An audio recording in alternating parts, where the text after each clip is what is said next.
tal? Buenas tardes, mi nombre es Jimmy Carrillo, esto es Actualidad Ambiental Televisión. Hoy día vamos a hablar sobre minería ilegal, que es un tema de amplia preocupación para investigadores, no solamente en Perú, sino también en Latinoamérica, porque este es un mal que recorre a varios de nuestros países amazónicos.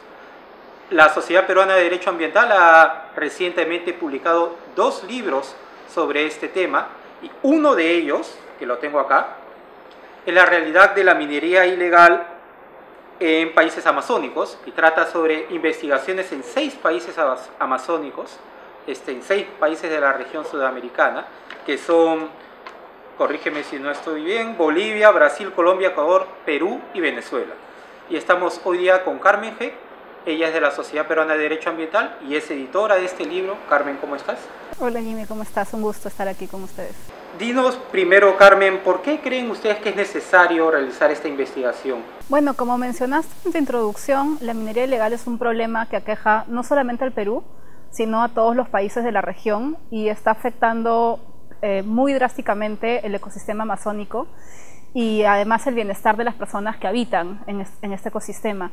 En los últimos años hay una serie de esfuerzos de organismos internacionales como la OTCA y la CAN para hacer frente a este problema desde una mirada regional.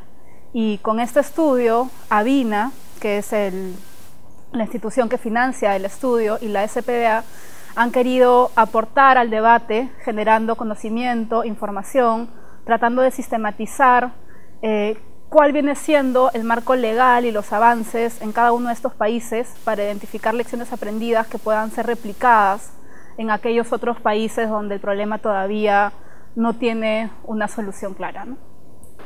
Vamos a ir a las lecciones aprendidas, pero antes quiero que me hables sobre algunos casos en particular. Me llamó la atención el caso de Colombia. ¿Me puedes hablar un poco sobre qué refleja la investigación en este caso en especial? Sí, claro. Colombia es un caso bien interesante porque si bien a diferencia del Perú el marco legal todavía no está tan avanzado, ¿no? El caso peruano es interesante también porque es el país donde se ha desarrollado más el marco legal para hacer frente al problema. En el caso colombiano todavía, digamos que nos van siguiendo los pasos, pero lo que tienen de interesante en avance es que ellos han trabajado en un censo minero en el 2010. Y esto marca la diferencia con el resto de países porque es el único donde cuentas con cifras bastante más precisas sobre cuál es la expansión del problema. Sabes, por ejemplo, que son 51.000 y pico personas las que trabajan en minería ilegal. Se sabe que el 80% del oro que se extrae en Colombia es extraído de forma ilegal. El 70% de este oro ilegal se extrae en escala de pequeña minería o minería artesanal. Entonces, creo yo que es un ejemplo importante a seguir por el resto de países, porque teniendo la información más precisa de quiénes están realizando esta actividad, cuáles son sus impactos, dónde está la deforestación, etcétera, va a ser mucho más fácil poder diseñar políticas adecuadas para hacer frente al problema. Sí, de hecho es una publicación necesaria. Ahora, uno de los problemas que trae la minería es la contaminación por mercurio, que es un tema bien abordado en Perú, pero quiero que me cuentes un poco qué ha arrojado esta investigación en el caso peruano, pero también un poco en los otros países. Bueno, es claro que el tema de mercurio es uno de los principales problemas de salud pública que produce la minería ilegal. Las cifras en todos los países varían, pero son bastante alarmantes. Lo que tenemos en común en los 6 países es que no tenemos cifras de nivel nacional, sino que hay estudios por contaminación de mercurio en zonas específicas, ¿no? Contaminación en ríos, contaminación en peces y contaminación sobre todo en salud humana. El país que tiene estudios más específicos sobre el tema, que ha documentado mejor los impactos en la salud, es Venezuela y el caso peruano también. Sin embargo, hay países, como en el caso peruano, donde el mercurio de por sí no es una sustancia prohibida, sino que se controla la venta, el ingreso de mercurio. Hay otros países como Colombia, donde el mercurio es de libre comercialización y por lo tanto es mucho más difícil poder determinar cuál de este mercurio se está yendo a la minería ilegal y cuál otro está siendo utilizado en otras fuentes. Antes de hablar sobre las conclusiones del estudio, quiero hablar también sobre los retos en común que han encontrado los investigadores frente a este tema, el tema de la minería ilegal. Bueno, son varios los retos que afrontamos como región. Uno de los principales es la falta de información, justamente, ¿no? Ha sido claro a lo largo del año y medio que ha durado la investigación que en realidad la información con la que cuentan los países es muy escasa, ¿no? Y no solamente es escasa, sino que no se utilizan las mismas metodologías o las mismas unidades de medida en todos los países. Entonces es bien complicado hacernos una idea de cuál es la dimensión real del problema. O sea, se puede ver que es un problema realmente grave, pero no hay datos exactos, salvo, como te decía antes, en el caso de Colombia. Otro de los retos importantes es la debilidad institucional de las autoridades que tienen que hacer frente, o están llamadas a hacer frente a este problema, ¿no? Lo vemos aquí en el Perú, donde está, por un lado, hay una desarticulación fuerte de las diferentes entidades, ¿no? El Ministerio de Energía y Minas, el Ministerio del Ambiente, los gobiernos regionales. Son una serie de autoridades las que tienen que poner de su parte para dar solución a esto. Y hay mucha desarticulación. Esto sucede... Y poco diálogo. Y muchas veces hay incluso competencias entre ver quién hace más o quién toma la batuta en esta batalla. Y esto se ve en los diferentes países, ¿no? En Colombia hay una iniciativa interesante. Están trabajando muy de la mano las diferentes instituciones públicas para hacer frente al problema. Creo que esto es algo que podemos mirar el resto de países y tratar de replicarlo.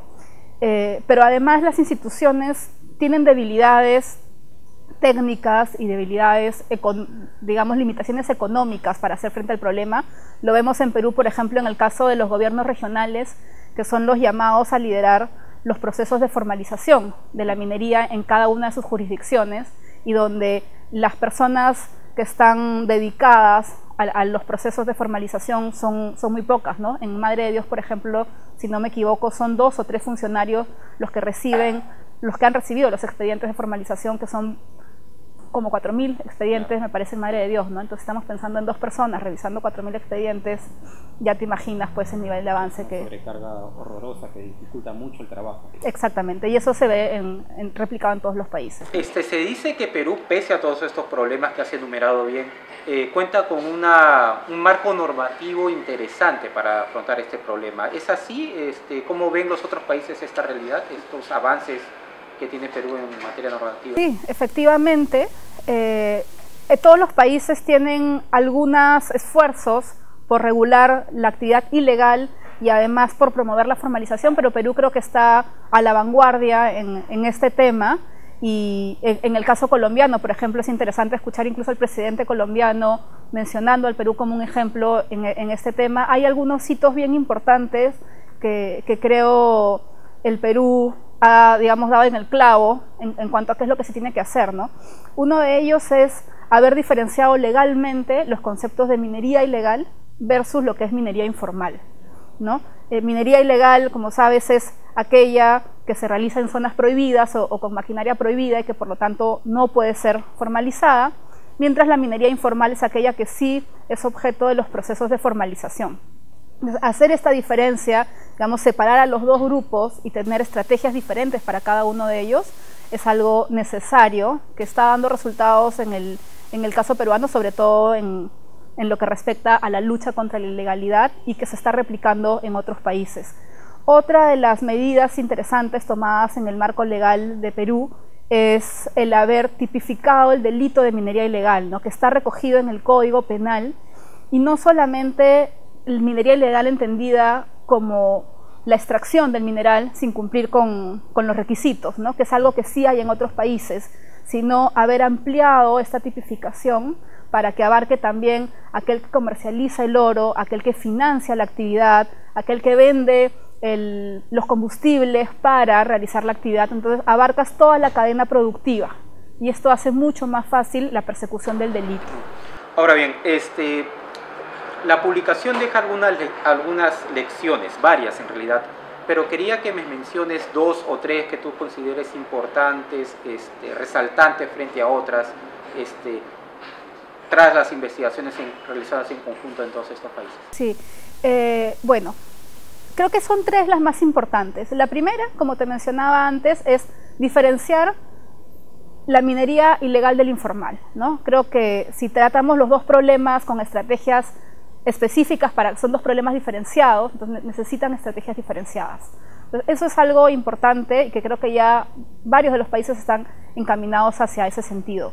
Otro tema importante es desarrollar marcos legales diferenciados con requisitos específicos para minerías diferentes, ¿no? Uno de los problemas que se ha repetido en todos los países es que el marco legal no tiene requerimientos específicos o unas normas específicas para lo que es minería aluvial, que es la que se desarrolla en los ecosistemas amazónicos, ¿no? Sino que las normas están pensadas principalmente para la minería de socavón, ¿no? Que es la que realizan las empresas más grandes. Entonces, al no tener un marco regulatorio específico, se promueve la informalidad, porque estas personas obviamente no pueden cumplir con leyes que están pensadas para una empresa formal, grande, con mucho mayor capital del que se desarrolla y con características diferentes además, ¿no? O sea, son ecosistemas diferentes, las características son diferentes y por lo tanto es muy difícil que puedan cumplir con el marco legal como está ahora. Y finalmente creo que es muy importante que los países trabajen en generar información para poder seguir la ruta del dinero, como se dice en términos coloquiales, ¿no? O sea, básicamente, si nosotros no cortamos el financiamiento de la actividad ilegal, esta va a seguir operando porque los ingresos son fuertes, ¿no? Tenemos que generar incentivos correctos para que las personas que trabajan hoy en la actividad tengan interés en formalizarse, que la actividad formal sea más rentable que la actividad informal o ilegal, ¿no? Esto no sucede ahora. Entonces tienen que cortarse las rutas de financiamiento, ¿no? Crear incentivos, o sea, digamos, eliminar los incentivos perversos y generar incentivos positivos para que las personas que están trabajando en la ilegalidad vean que es más beneficioso cumplir la ley, ¿no? Eso es algo que a la fecha no se da. Perfecto, Carmen, muchas gracias. Regresamos después de esta pausa.